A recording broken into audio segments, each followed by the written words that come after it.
Hello everyone and welcome back to a new video. In this video, I'm going to show you guys how you can access photos on Messenger. So if you guys want to learn how to do it, just follow the steps that I'm going to show you. As you can see guys, I'm right now in Messenger and this is how the homepage looks like. So right here in the bottom, you're going to find all of the sections. Here you're going to find the chats section, people, and here you're going to find stories.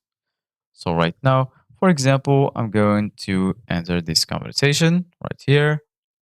So once you're here in the conversation, if you want to access all of the photos in this conversation, just go ahead and click here in the top.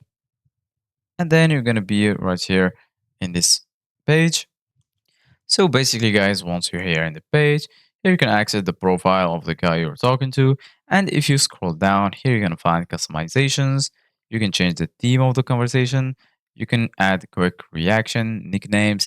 And here under more actions, you're going to find view media files and links, view pinned messages, search in conversation, create a group chat with the guy you're talking to, or share contact.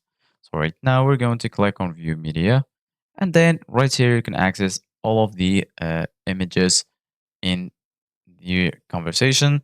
Here you're going to find the media, you're going to find the files, and lastly right here you're going to find all of the links. If you want to send an image, just click right here on this image icon right next to the mic, and then you can send any media that you want. So for example, I'm going to send this one, click on send, and then just wait for it to be uploaded, and then it will be sent. So this is it guys for today's video. Thank you guys for watching. See you guys in the next video.